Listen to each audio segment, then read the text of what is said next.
बंदी छोड़ सतगुरु रामपाल जी महाराज जी की जय हो। परमात्मा की सभी प्यारी आत्माओं को दास का सत्साई। पुण्यात्माओं, थोड़ा सा हमने यहाँ पे विचार करना पड़ेगा। देखो, इसीलिए तो परमात्मा कहते हैं कि जो अध्यात्म है वो तर्क वितर्क का विषय है। जब तक तर्क वितर्क नहीं होगा तो परमात्मा कहते हैं ना ही तो ज्ञान निखर सकता और 7 जन्म आप भगत भी नहीं बन सकते। और ये जो बातें हैं, वैसे तो परमात्मा ने तकरीबन 35 मिनट का वीडियो आज से 2 महीने पहले ही दास से बनवा दिया था कि फसलों में कीटनाशक का प्रयोग करना है या नहीं करना है। और जिस भी भगत भाई को अगर थोड़ी बहुत भी अगर शंका है या जानकारी नहीं है तो दास थोड़ा सा और बता देता है। देखिए, आज से पहले भी हल से खेती होती थी और आज भी हल से खेती होती है। और परमात्मा कहते हैं एक हड़ाई 100 कसाई, इतना पाप जीव को लगता है। और गीता जी का अटल विधान है, गलती चाहे भगत करे चाहे जगत करे, दोनों के लिए गीता जी का दंड विधान बराबर है। लेकिन परमात्मा की शरण में आने के बाद हमें इतनी राहत मिल जाती है कि उन पाप जो कर्म हैं, जो कर्म करने से हमारे को भी पाप लगते हैं जगत वालों की तरह, वो पाप कर्म हम अपने साफ कर सकते हैं परमात्मा के सत मंत्र से। साबुन दे दिया परमात्मा ने, इतना फर्क अवश्य पड़ गया। जैसे 2 व्यक्ति हैं, दोनों व्यक्ति कपड़े पहनते हैं, दोनों के कपड़े मैले होते हैं, एक के पास साबुन नहीं है, एक के पास साबुन है। तो जगत और भगत की स्थिति आप ऐसी समझिए।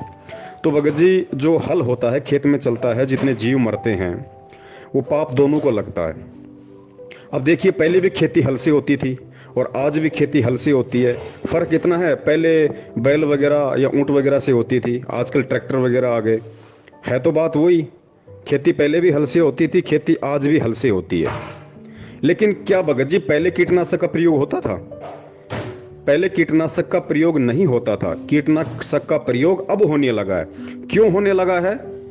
और यहाँ पे भगत जी, चाहे पर्यावरण हो, चाहे शरीर हो, चाहे कैसी भी परिस्थिति हो, अगर वो चेंज होती है, अगर वो संकट के संकेत देती है, तो इसमें गलती जीव की होती है, इसमें गलती किसी जानवर की नहीं होती, जीवाणुओं की नहीं होती। गलती इसमें परमात्मा की नहीं होती, प्रकृति की नहीं होती। प्रकृति को बिगाड़ने वालों की गलती होती है। बिगाड़ता कौन है? इंसान बिगाड़ता है। और इंसान कब बिगाड़ता है? जब उसके पाप कर्म उदय होने लगते हैं। क्योंकि जब तक उसके पुण्य होते हैं तब तक परमात्मा उसको खूब देता है। सतयुग में गुरु जी कहते हैं कि ये हल भी चलाने की आवश्यकता नहीं थी। ऐसे ही जैसे सामक पैदा हो जाती है, जैसे आजकल धतूरा भांग पैदा हो जाती है, जो खरपतवार पैदा हो जाती है, ऐसे पहले गेहूं, जो मक्का, ज्वार, बाजरा ऐसे ही उत्पन्न हुआ करते थे। जिसको जितनी जरूरत होती थी अपना काट ले जाता था। उसके बाद धीरे धीरे धीरे जीव के पुण्य कर्म समाप्त होते गए, जीव के पाप कर्म बढ़ने लगे। तो उन पुण्य कर्मों के कारण जो परमात्मा की तरफ से जो उसको सुविधा मिल रही थी, वो सुविधा मिलना बंद हो गई। फिर जीव को मेहनत करनी पड़ी, धीरे धीरे अपनी मेहनत करनी पड़ी। और जब जीव मेहनत करता है तो 100 प्रकार का दिमाग लगाता है। और काल प्रेरित हैं यहाँ पे सभी। तो ये जितने भी कीटनाशक हैं, जितने भी दवाइयाँ हैं, ये सब कुछ हमारे पाप कर्मों का ये परिणाम है। अब हम अपने पेट के लिए, अपना पेट भरने के लिए, अपने जीवन उपार्जन के लिए हम उन जीवों की हत्या कर रहे हैं। क्यों भाई? जब परमेश्वर ने कहा कि भाई भगवान नहीं बदला, ना वो भक्ति बदली, हम बदल गए। अगर हम अपने आप को सुधार लें, हम अगर वो विश्वास पैदा कर लें, तो भगत जी परमात्मा तो परमात्मा वाले ही काम किया करता है। और परमात्मा वर्तमान में धरती पे है। तो जब हम सही तरीके से भक्ति करेंगे, हम मर्यादा में रहेंगे, तो भगत जी हम कीटनाशक की जरूरत कहाँ है? गुरु जी ने क्या कहा कि कलयुग में सतयुग आएगा। तो हम भगत हैं भगत जी, सबसे पहले इसकी शुरुआत आप और हमारे से होगी। तो जब हम इन चीज़ों से दूर हटेंगे, और हम इन चीज़ों से दूर कब हटेंगे, इन चीज़ों से दूर हटने की प्रेरणा हमारे अंदर कब पैदा होगी?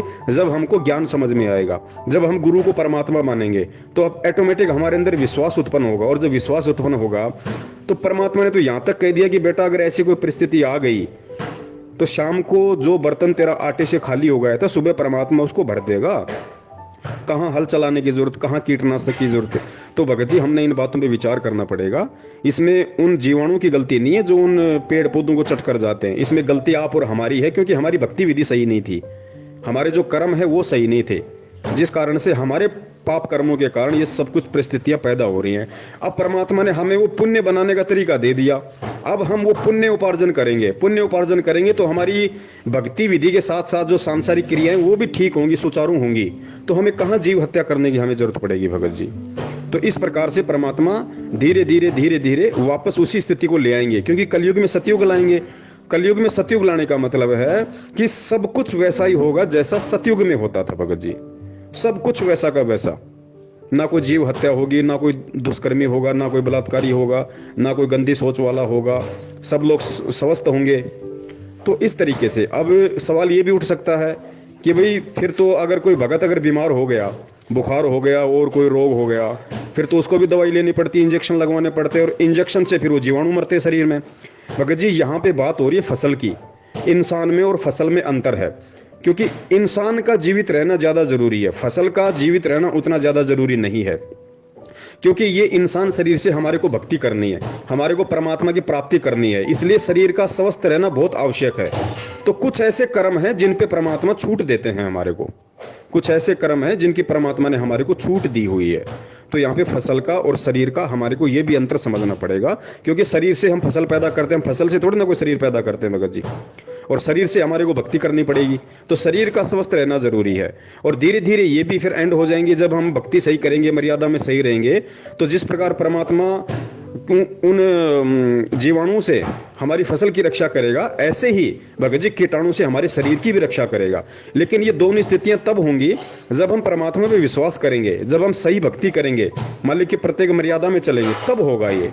तो इसकी शुरुआत हमने करनी पड़ेगी। इसलिए भगत भाई आपस में ये डिस्कस कर रहे हैं कि भाई भगत होकर अब कीटनाशक की जरूरत नहीं होनी चाहिए, क्योंकि अब हमने कीटनाशक से ज्यादा परमात्मा पे विश्वास करना चाहिए। अभी एक सत्संग हो रहा था परमात्मा का, किसी पुण्यात्मा ने भेजा था, उसमें गुरुजी ने स्पष्ट कर दिया कि पुण्यात्माओं आपको हर स्थिति में भगवान पे विश्वास करना पड़ेगा। कितना विश्वास करना पड़ेगा? अगर आपकी उंगली भी फूट गई ना, उंगली भी फूट गई, तो भी आपको परमात्मा के भरोसे रहना पड़ेगा कि परमात्मा ठीक करेगा। इतना विश्वास करना पड़ेगा। फिर गुरुदेव ने आगे बात को मोड़ दिया कि भले ही चाहे परमात्मा डॉक्टर को निमित्त बनाए फिर ठीक करने के लिए, लेकिन विश्वास आपने गुरु पे करना पड़ेगा, डॉक्टर पे और दवाई पे नहीं कि दवाई मेरा अंगूठा ठीक करेगी। आपको अपने गुरु पे विश्वास करना पड़ेगा। और जब विश्वास इतना हो जाएगा, फिर ना डॉक्टर निमित्त बनेगा, ना दवाई निमित्त बनेगी, फिर वो परमात्मा निमित्त बनेगा। कैसे? जिस प्रकार सिकंदर लोदी की कटी हुई उंगली को परमात्मा ने हाथ लगा के सीधा कर दिया। तो इतना विश्वास की जरूरत भगत जी इस भक्ति मार्ग में है। सच्चाई जय बंदी छोड़ के। और पुण्यात्माओं, जब तक हम संसार से कुछ आशा रखते हैं कि ये मुझे ये लाभ दे देगा, वो मुझे ये सुख देगा, तब तक परमात्मा साथ नहीं देगा। आप तो सीधा भगवान से जुड़ोगे, चाहे आपका उंगली का चोट लाग जा, नो यही अर्थ है भगवान आप पे करोगे। भले ही तो मीडिया उसका दवाई बने, डॉक्टर बने, लेकिन करेगा भगवान।